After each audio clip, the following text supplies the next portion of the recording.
We have the yellow Mora player Eternal versus the red Man of the West player AWHW.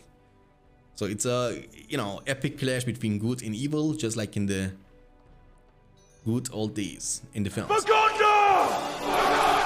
Maganda! Maganda! I mean, Gandalf, my old friend, this will be a night to remember. Are the download BFME videos no longer online? No, they got removed by YouTube, and I even got a copyright strike for that one. And I was really short before getting banned. I don't even know why, because the games are abandoned, but YouTube doesn't care about that. When you provide some free stuff on YouTube, YouTube doesn't like that. So what happened is it was online for a year, but I mean, it was demonetized, so I couldn't make any money from it, but I didn't care. I wanted to help people to make, you know, to get the games downloaded. After a year of being on YouTube, I got a message from YouTube that I got a strike because sharing non-legal stuff, you know. Obviously, it shows you how to download a game for free, which you needed to buy before. But I mean, obviously, fact is that it's abandoned now, and yeah. But YouTube doesn't care, you know.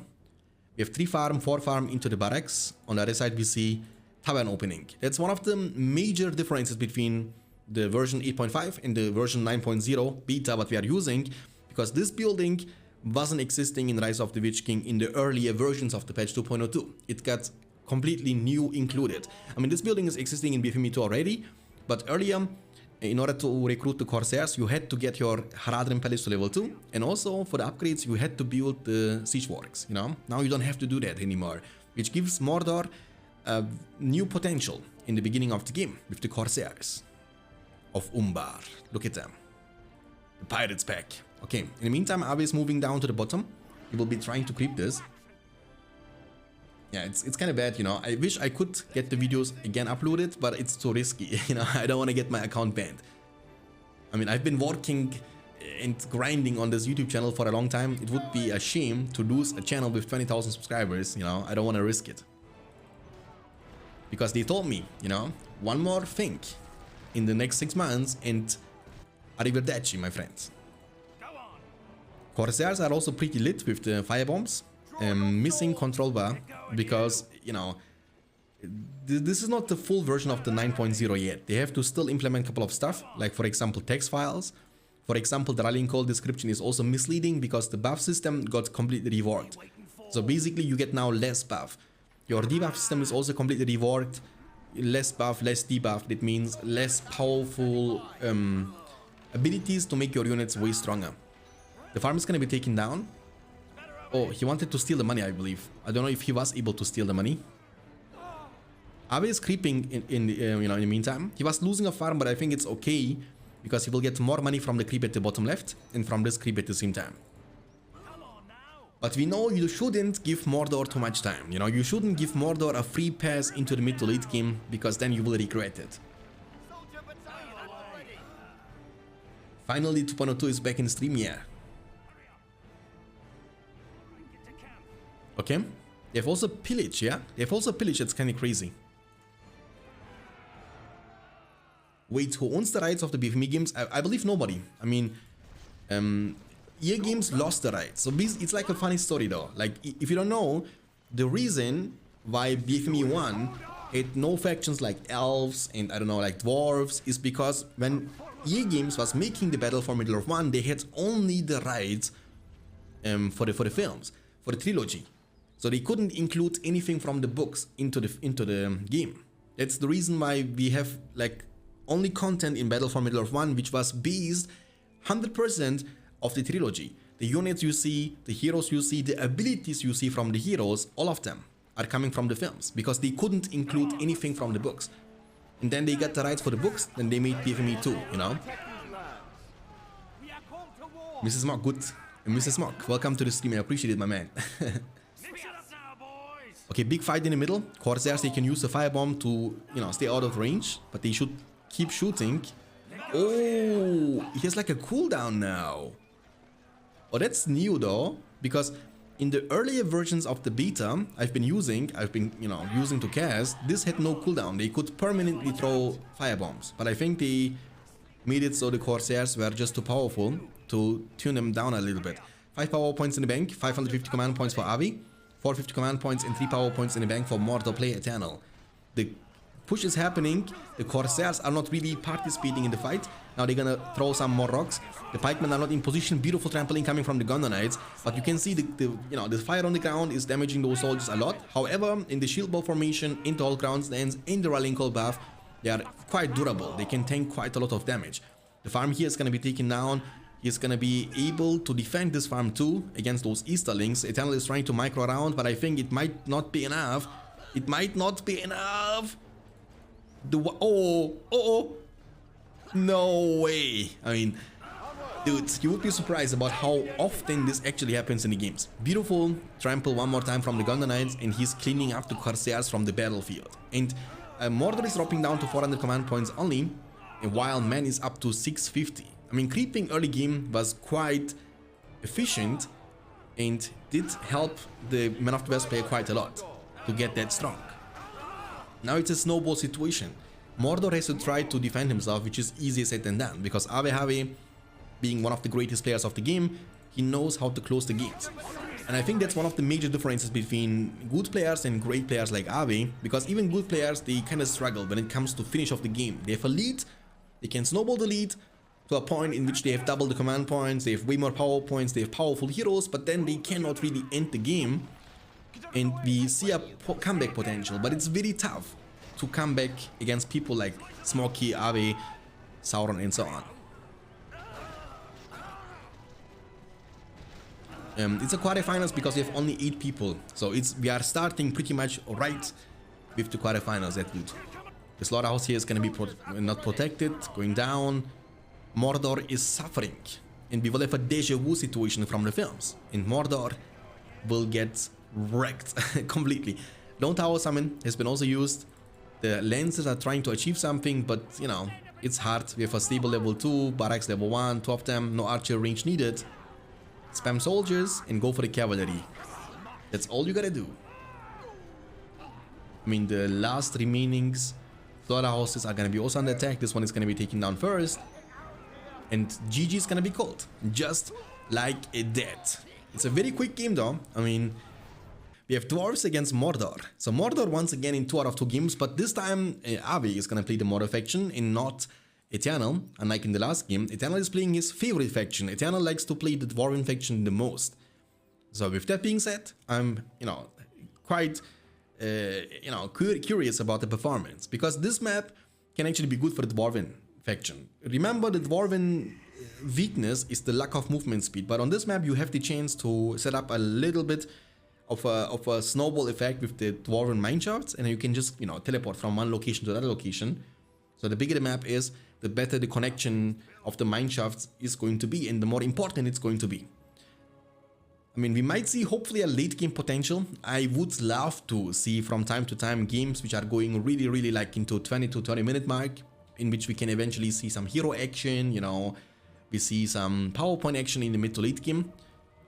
But again, it's a very snowballing game, and one mistake can literally end the game. Get a 40 series GPU and it doubles as a space heater. Yeah, but I want to spare money, dude. I don't want to spare money from the gas, but invest it all into this new GPU. You know what I mean?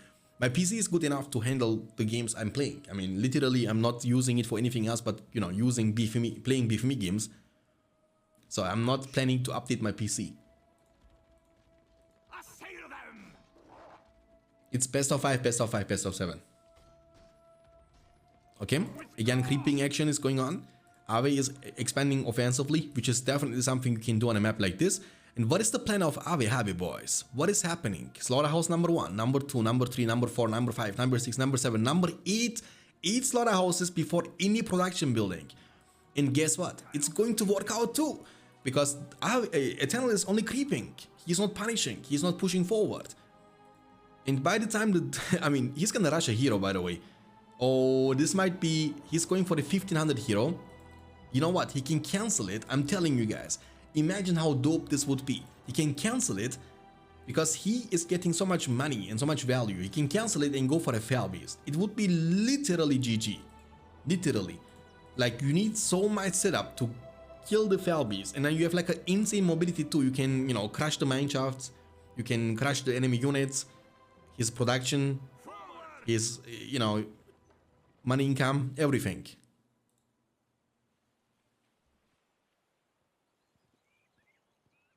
How come I cannot zoom out that far on my game? They removed the zoom out ability for the game after the version 8.5. So basically when you are observer, like me, then you can still zoom out. But you need a file to get the chance to zoom out, or you need to use the previous versions. The 8.4 was still a version in which you could zoom out. But since 8.5, it's completely removed. Okay, the first push is gonna happen with a Mouth of Sauron rush. But remember, the pikemen are gonna be able to slaughter him. I don't know about that. He's trying to micro around. The pikemen are dealing crazy amount of damage to heroes even when they're not mounted. He needs to be level 4 for the doubt. He's going ham. I don't know about that, man. They can just turn and clamp on you. Look, they are chunking him in a few seconds. Master, save you all you want, Mouth of Sauron, but I don't think you will have any backup anytime soon. He has 0 production. He's gonna hero spam this, I believe. I don't know, man. Like, you can maybe do that against factions like goblins or something, but against dwarves, they are just too tanky and too powerful. Hey, make sure of X, welcome. Who's green? Best of what? What game is this? Yeah, asking obvious questions. Who's against who? Oh, look at him, he will be able to defend. The mounted hero, the slaughterhouse, is going to be defended, but this one has been taken down already. This one is going to be also eventually taken down, as Gothmog is barely able to survive. You can go for the crazy plays and for the risky plays like that when you are on host like ROTWK is. So he has like, you know, insane micro potential. The second he wanna move, the units are gonna move. And, you know, obviously the lag was a big issue in this game. And I truly believe that once the off-host delay fix is gonna be released, it's gonna be one of the best updates ever done to the Battle for Middle-earth game since the games got abandoned by the EA Games many years ago. He's on the hunt. And the good thing about this matchup is that you can always catch and chase the Dwarven units and heroes. And early hero investment is gonna pay off later on, because the earlier you recruit them, the, you know, faster they will get to the power spike. Gebirk Assi 69, thanks for the follow, appreciate it. Okay, 2 power points almost in the bank. Look at the money, he has enough for the Fell Beast, boys. Can you guys imagine that? How rich this model player is? I mean, he has 0 units on the field.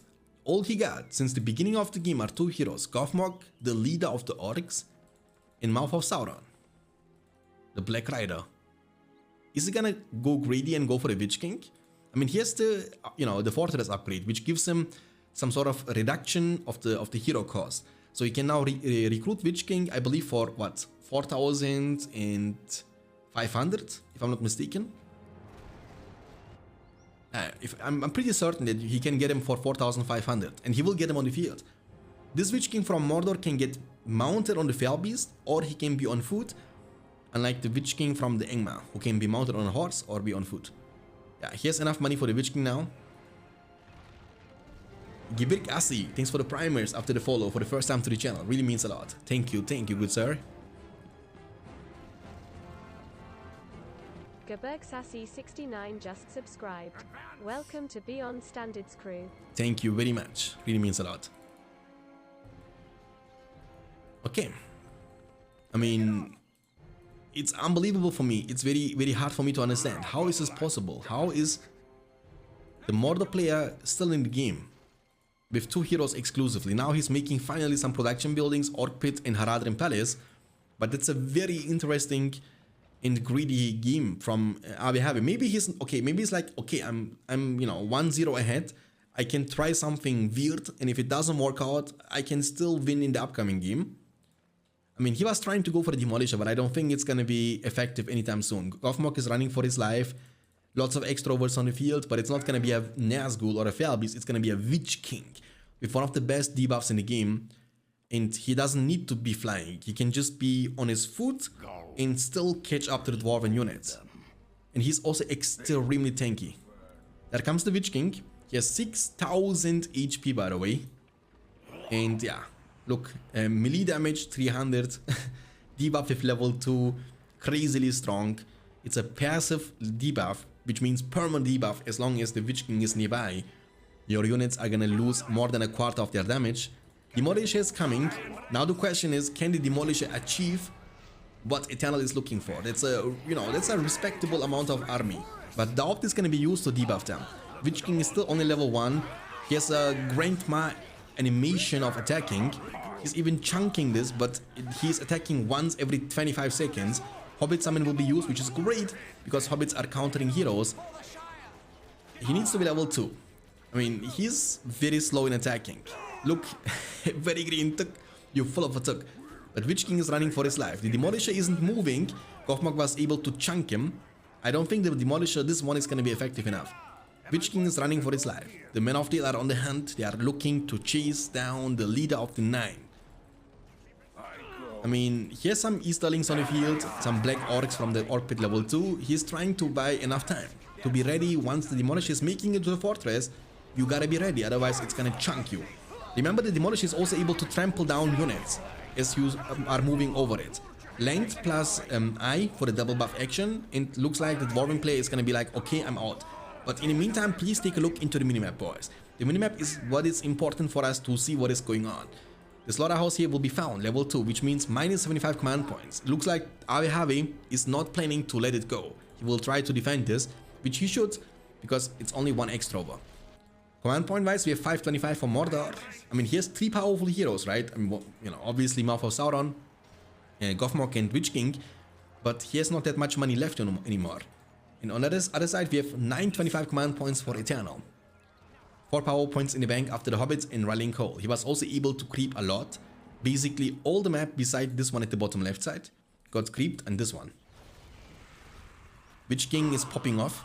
You know, there is like if you are wondering why this HP got stuck to 6000 HP, normally the more levels you get, the more HP you will get with every hero.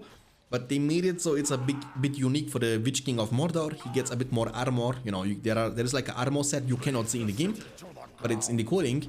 And the Witch King of Angmar will get more HP. I mean, look at this Men of Steel army though. This army is looking really, really scary to me. Catapults are very great. They will also keep knocking them down on the ground, but I don't know. Once these 2 Demolishers are making it to your fortress, I don't think you can survive that. I really don't think that. Mouth of Sauron is dismounted. He's gonna get mounted. Witch King is recovering, but he's still quite low. I don't know if he can approach them yet. Beautiful catapult shot. The Demolisher, one of them is gonna be taken down. The Witch King is coming. Oh, there comes the barbed arrow shot. The black arrows, I mean, from this dude. But the Demolisher is gonna be taken down by the Witch King. Yeah. And Witch King is level 4. That means the Mordor player is just safe. He's gonna go for Gloin, who is basically a siege monster. He will chunk every single building he touches in a few seconds. I mean, I don't know, maybe you should just go for the catapults, yeah. I mean, ideally you wanna also get the flaming shots. I believe the catapults of the Dwarven faction with the flaming shots are the best catapults in the game. They have like double shot, they chunk, they crush everything. They, you know, basically can even take down the fortress in a few seconds. Mordor is still in the game, which is quite ironic to me. I mean, I didn't know if I didn't expect this to happen, to be honest with you. I mean, heroes are powerful, but definitely not 1v9 potential. They can be definitely taken down. The good thing about this matchup, though, is that he has always the escape potential, right? He can always run away, and the Dwarven units cannot really catch to them. Unless you have Gimli with level 5 Slayer, then you can run them down, but Gimli is not even on the field. Catapult the banner on this battle wagon for leadership. Mouth of Sauron is going to debuff them and also remove the leadership effect. It means this battle wagon is going to be kind of useless. We get more catapults on the field. One more shot from this catapult, and look at this range though. Holy guacamole. If you don't know, if you give them the aggressive stance, they will also get more range. It's very important to work with the battle stances in this game. Gothmog diving in, level almost 4. Some small counter push is happening with Black Orcs and Easterlings. They should be able to deal some economical damage, but I think it's not a big deal because we have almost full command points for dwarves.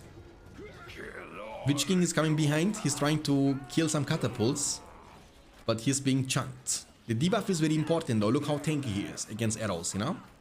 Gothmog is on the hunt. You need to kill these catapults. Oh, he's gonna kill the battle wagon level 5. You know, the catapults, they are very expensive units. They cost 600 each. And it looks like the dwarves are kind of very struggling against the heroes of the Mordor faction. 12 power points in the bank. Mordor has went for the arrow volley. Arrow volley, I don't know if that's the best choice. Maybe industry could be a bit more helpful. And then you could eventually get the chance to recruit more heroes. But the question is, which hero you would like to recruit at this point for Mordor? I mean, you can still go for a Felbeast, I guess, because then you can use the Felbeast to kill some mineshafts to get more power points, you know, to get a bit more map dominance, which you definitely need. But it doesn't look like that Mordor even needs that much, because he is still up to 800 command points somehow. Even though he's more or less 100% in the defensive formation. Hey Wedding, welcome. Thanks for tuning in, appreciate it. Okay, catapults, two of them are lined up. Many men of deal, but all of them are damaged. Maybe we need some upgrade action, maybe fire arrows on them to make them a bit more stronger. The battle wagon, trampling, but gotta avoid those Easterlings. But Mordor is still in the game. This isn't over until it's over. He went for the Dwarven Riches, which is another 10 power point from the spellbook, and it will eventually slow you down. You know, when you want to go for the 15 and 25. So basically, if you kind of invest your power points into more 10 power point, into more 5 power point early game, then you kind of handicap yourself in the late game, because then your opponent will eventually be way faster with the ultimate summons, you know? And Mordor has now 6 power points in the bank. I mean, he's still behind in the power points department, big time, right? He's still behind so much. Witch King is level 4. Level 6 unlocks the Screech. And there is no fear resistance. I don't think that this banner carry on this battle wagon is giving you a fear resistance too. I don't think that. But you might be able to see that. I mean, there is a hero killer too. This guy can kill heroes with the evil eye in a few seconds. Big push, arrow volley. You know, one-shotting the hobbits the second they got spawned. I mean, some of them were able to survive. Gothmog turning into the tomato Gothmog. Mouth of Sauron is diving in. I don't know what's happening. We have some shenanigans happening with the oil barrels. The Easterlings are gonna make it to the catapults though. They will be slowly but surely taken down. They have 0 defense. And you should just keep going. Destroy it. Destroy it.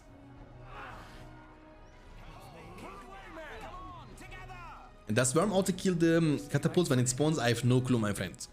We might see that very soon, but I don't know. But looks like the heroes are kind of troublemaking for the Mordor. And the thing is, now even if you go for Gimli, and he went for the King Brand, even if you would go for the Gimli, I think it's hard for Gimli to do anything too, because he's gonna be only level 1, and you need him to level 5. Gothmog, don't die! Okay, Gothmog is dead, but the 2 major heroes, the expansive heroes, are still remaining on the field. And Gothmog is gonna be also very important, by the way, because later on, there might be a cloud break potential. So dwarves can go for the cloud break, and if you have Gothmog around, you have fear resistant, you should be good to go. So I believe Mordor should definitely revive his Gothmog. But this attack is going to be defended, which will buy so much time for the Mordor player. Vlody89 for the first time subbing with the primers. Thank you so much for subbing. Appreciate it. Really means a lot. Vlody89 LCT just subscribed. Welcome to Beyond Standards crew. Thank you, thank you. 19 power points. What's going to be his choice? I mean, this Witch King is now a really big threat, you know? 2 levels away from the aura of the Witch King, for the fear effect, for the cooldowns, and he went for the Worm. And all the catapults are gone, and now with the Worm, he can deal so much economical. I mean, he has 2 catapults still. The Worm will be used on the units, but it's not a big deal because you can reposition them all the time, you know? It's not a big deal. Oh boy. I mean, oh, that actually chunked the Worm a lot, the black arrows, but I mean, he's gonna be good to go. The Worm is so tanky too, right? I mean, it's very hard to kill those summons most of the time. Think about Tom Bombadil, how difficult it is to kill Tom Bombadil. That's why you will always see people running for their lives. There comes the rebuild, it's gonna buy you some time, but I think the Worm is gonna still be able to destroy at least the mineshaft. Oh, he missed the mineshaft. Oh, but he killed the archer range, yeah. He killed the archer. Oh, he killed the mineshaft too. Okay, never mind. The Worm was actually paying off. There comes the Screech from the Witch King. The attack continues. We get more forces of Mordor. It's gonna be now like in the Black Gate. More and more are coming from the middle. Dwarves are completely surrounded. And this is not looking good. Not looking good at all. I mean, 1000 command points for Mordor against 575 for Dwarves. That's a massacre, if I've ever seen one. And he's not gonna even say a word. He's tilted. He's tilted. You have an Isengard versus Dwarven matchup. She gets horny? Probably she is. I mean, the elves also get babies, right? And it's also kind of questionable to me. I know we are living in a world of racism, you know, like, I know, but it's kind of feeling weird to me that we see like a Dwarven female without beard, you know what I mean? It doesn't feel legit. It doesn't feel like the Lord of the Rings vibe, because that's always how I imagined a Dwarven woman to be look like. Like, I was always imagining a Dwarven woman would look more or less like a male with a beard and with all of that stuff. But it's hard for them to make it too, because if they would put a Dwarven female with a beard, they would be indirectly insulting the females again. It would cause so much drama in the world, but it doesn't feel legit to me, you know? 4 furnaces, Work Pit into the Uruk Pit start. On the other side, we see Mineshaft into the Extroverse from the Archer range, 4 Mineshafts. Eternal gets to play once again the Dwarven faction. It's not a bad map for the Dwarves on the map Westfold. It's a pretty good map. But Isengard will definitely be also very, very strong in the mid game. I believe when you want to play against Isengard, you need to be kind of strong early game. You want to push, kind of hurt his eco and don't give him the chance to get to the power spike of the devastation, of the industry, and so on.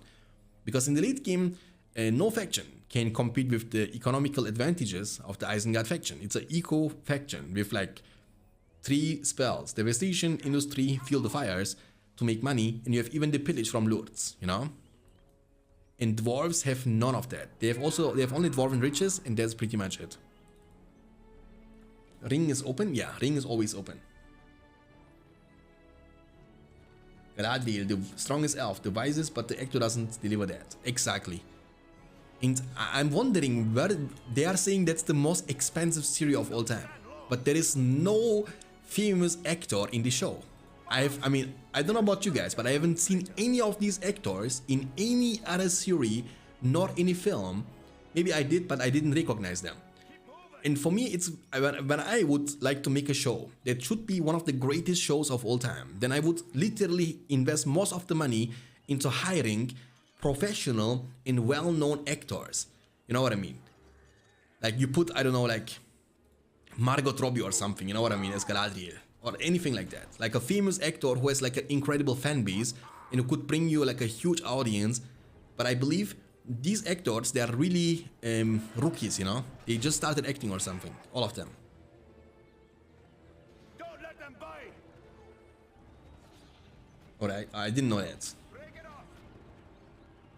Elrond was young Ned Stark. Yeah, I mean, we have seen Elrond, young Ned Stark in one episode. Yeah, he's famous, dude. He's famous. We have seen him for like 2 minutes. He's so famous now. The only one I saw was the elf commander who died. Really? Okay, Isengard was creeping. I don't know, the dwarves are kind of playing it kind of sloppy and kind of slow. The creep was not even tried to be contested. There comes the first push with the warp packs. The hole will be used to get them a bit of a damage boost. That's also a new animation, the glow animation. It was not existing before. They were pretty much glowing like a war chant. I mean, it's still a buff, and it doesn't stack with the war chant, but still. It's like a unique animation, and I like that. It will crumble. Big push. But guys, I hope you get my point of view, right? I mean, they say that's the most expensive series of all time. And I was expecting some more famous actors, you know what I mean?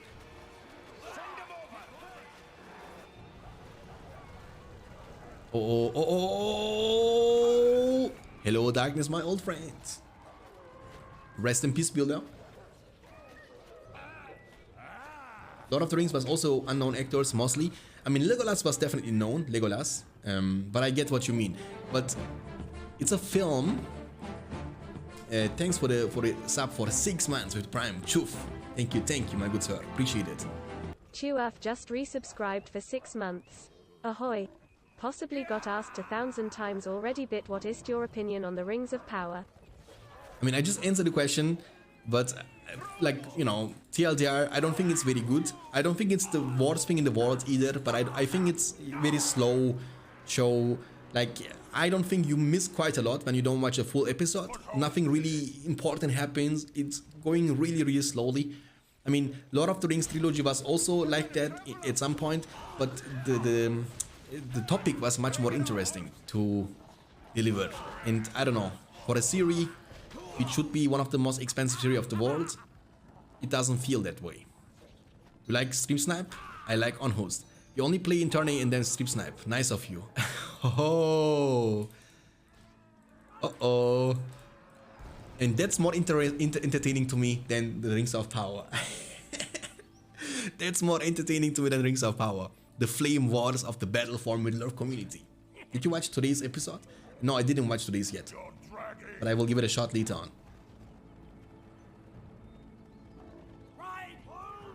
Is this version also downloadable? Nope. It's not released yet. It's not for everybody.